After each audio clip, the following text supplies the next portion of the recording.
जी नमस्कार, मैं योगेश पांडे। राष्ट्रीय सेवा भारती द्वारा आयोजित जेएनयू में ये आपदा प्रबंधन को लेकर के एक राष्ट्रीय स्तर का कार्यशाला आयोजन किया गया, जिसमें दिल्ली प्रांत के सेवा भारती के अध्यक्ष इस कार्यक्रम के मुख्य आयोजक की भूमिका में थे। पूरी टीम इस कार्यक्रम को लेकर के चौकन्ने दिखी। उत्तर प्रदेश के साथ साथ लगभग 22 प्रांत के लोग इस कार्यक्रम में भाग लिए। यह कार्यक्रम कराने का मुख्य उद्देश्य है कि आपदा के समय राष्ट्रीय स्वयंसेवक संघ के कार्यकर्ता किस तरह से सेवा का कार्य कर सकते हैं। यहाँ पूरा 2 दिन के अंदर प्रशिक्षण में यह विस्तार से सिखाया गया। गोरक्ष प्रांत के साथ साथ बहुत सारे ऐसे कार्यकर्ता थे, जैसे शिमला से, राजस्थान, मध्य प्रदेश से तमाम ऐसे कार्यकर्ता आए थे जो अलग अलग क्षेत्रों में विशेष तरह से आपदा में कार्य किए हैं।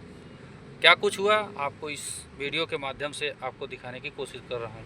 आज के कार्यक्रम के मुख्य अतिथि लेफ्टिनेंट जनरल अता हसनैन जी हैं। कार्यक्रम के विशिष्ट अतिथि senior IAS officer Shri Sanjeev Jindal ji हैं। Special centre for disaster research के चेयरपर्सन, जिनके माध्यम से कार्यक्रम हो रहा है, प्रोफेसर एस वी सर हैं, और दिल्ली प्रदेश के प्रदेश अध्यक्ष श्री रमेश अग्रवाल जी। आप पांचों महानुभावों से निवेदन करता हूं कि मंच पर आएं, और हमारे राष्ट्रीय सेवा भारती के अखिल भारतीय संगठन मंत्री सुधीर जी, आपसे निवेदन है आप मंच पर आएं और दीप प्रज्वलन से कार्यक्रम को प्रारंभ करें।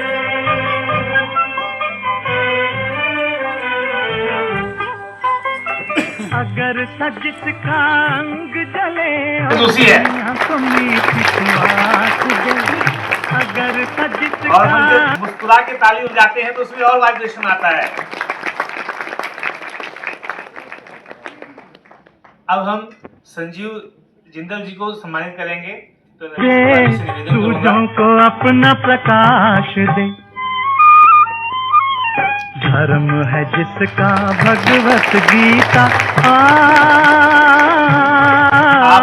धर्म है जिसका भगवत गीता, सेवा ही वेद पुराण है, वो सच्चा इंसान अरे इस धरती का भगवान है। इतना अच्छा, और श्री सर को सम्मान में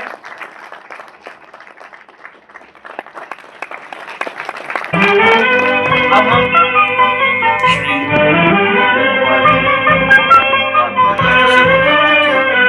पूरे आपदा प्रबंधन के कम्युनिटी समाज, डॉक्टर पांडे साहब, मेहरबानी, बहुत बहुत धन्यवाद कि आपने मुझे इतने प्यार के साथ यहाँ न्योता दिया आने का। शुरुआत करते हैं जय हिंद कहकर, क्योंकि आज कारगिल दिवस भी है, 26वीं एनिवर्सरी आज कारगिल की। और मैं समझता हूं कि मेरे लिए खास तौर पे ये एक बहुत बड़ा दिन है, क्योंकि 2 ऐसी चीजें जो मेरी जिंदगी में बड़ी करीब है, जिनके साथ बहुत ज्यादा लगाव जिंदगी भर रहा है, वो है नेशनल सिक्योरिटी और साथ में आपदा प्रबंधन। दोनों चीजें एक साथ इकट्ठी आ गई आज 26 जुलाई को। एक तो कारगिल दिवस की वजह से, और दूसरा डॉक्टर पांडे साहब की रक्षा सेवा भारती के न्योते से। तो आप सोच रहे होंगे कि फौज के जनरल साहब हैं तो क्या बात करेंगे आपदा प्रबंधन के बारे में, इस तरह की। मैं शुरुआत करता हूं आपको किसी अनेक चीज के साथ, थोड़ा एनेक्डोटली कहानी के तौर पे आपको सुनाता हूं, ताकि दिलचस्पी आपकी और बढ़ी रहे उसमें। देखिए, आपदा प्रबंधन का और नेशनल सिक्योरिटी का एक बहुत गहरा लगाव होता है, और इससे मैं पूरे देश में लोगों को बताता हूं कि किस तरह से ये लगाव होता है। अगर आप देखें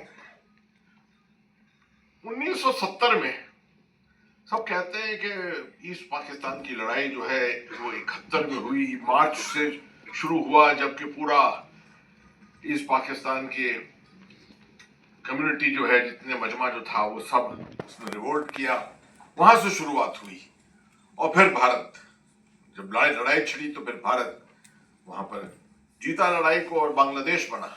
मगर उससे मैं आपको 3 महीने पहले और ले जाता हूं, 4 महीने पहले। लोग भूल गए हैं, पूरे भारतवासी भूल गए हैं, दिसंबर 1970 में सबसे भयानक साइक्लोन जो आज तक कभी किसी ने नहीं देखा है, वो ईस्ट पाकिस्तान बांग्लादेश में आया था। इससे 5,40,000 लोग मरे थे। आज तक आपने सुना है कभी 500,000 पीपल डाइंग? 5,40,000। पाकिस्तान के पास 4 हेलीकॉप्टर थे ईस्ट पाकिस्तान में राहत देने के लिए, 4 हेलीकॉप्टर। और आपको मालूम है उस वक्त हुकूमत तो चलती थी रावलपिंडी इस्लामाबाद से, और ढाका पे प्रॉब्लम हो रहा था। और ये आपदा ऐसी आई थी जिससे कि ना ही 500,000 लोग मर गए थे, मगर कितने वहां पर जो है सब कुछ खो बैठा था, लाइवलीहुड जिसको कहते हैं, सब कुछ खो बैठा था। शुरुआत असल में जो है शेख मुजीब की रिवोल्ट की, वो इस चक्रव्यूह से आई थी, साइक्लोन से आई थी। ये ज्यादातर लोग जानते नहीं, क्योंकि पाकिस्तान वो राहत नहीं पहुंचा पाया। इसलिए 2 चीजें हुई, एक तो शुरुआत हुई, खलबली मची पूरी सोसाइटी में, और दूसरी चीज, बड़ी चीज ये हुई कि क्योंकि राहत नहीं थी और कोई सेटलमेंट नहीं था। आजकल तो आप देखिए हमारे देश में किस तरह से सेटलमेंट होता है, अगर किस तरह की चीज होती है, कोई सेटलमेंट नहीं हुआ किसी का। उतने हजारों लाखों लोग उठकर और भारत की तरफ बॉर्डर को क्रॉस करके भारत के अंदर आ गए, त्रिपुरा में, मिजोरम में, बंगाल के अंदर। जो आज कहते हैं ना कि शरणार्थी आए थे, अभी भी मालूम नहीं कि वो सिटीजन है कि क्या है, उसकी जड़ जो है वो यहां इससे शुरू हुई थी। अगर आप आधुनिक चीजों के ऊपर थोड़ा लगाओ, इंटरनेशनल, अभी मंच पर सिर्फ कुंभ राशि के लोग ही बचे हैं। तो आज के कार्यक्रम के अध्यक्ष श्रीमान संजीव जिंदल जी, भारतीय प्रशासनिक सेवा में वरिष्ठ अधिकारी, इधर आपदा प्रबंधन विभाग के विभाग अध्यक्ष श्रीमान विकेश जी, यहाँ पर उपस्थित देश भर से आपदा प्रबंधन इस विषय का प्रशिक्षण लेने के लिए आए हुए सभी कार्यकर्ता बंधुगण, भगिनी, दिल्ली प्रांत से यहाँ पर उपस्थित सभी नागरिकगण, कार्यकर्ता बंधु, प्रातः स्मरणीय मातृशक्ति। मुझे सबसे अंत में क्यों बुलाया होगा, तो कार्यकर्ता तो समझते ही हैं कि टाइम कवर करना है। तो जो मैं सोच करके आया था शायद वो बोलने में समय जाएगा, क्योंकि कार्यक्रम समय पर समाप्त होना चाहिए। अनुशासन भी एक क्वालिटी है, उसका पालन करना। तो भी 4-5 मिनट हो सकता है ऊपर चले जाए, उसके लिए पहले से ही क्षमा मांगता हूं। 2004 में सुनामी, हम सबको पता है, एक प्रचंड जल का ये प्रलय एक जैसा आया था और हजारों लोग उसमें काल कलवित हुए थे। उसके पश्चात भारत सरकार ने 2005 में राष्ट्रीय आपदा प्रबंधन अधिनियम ये बनाया।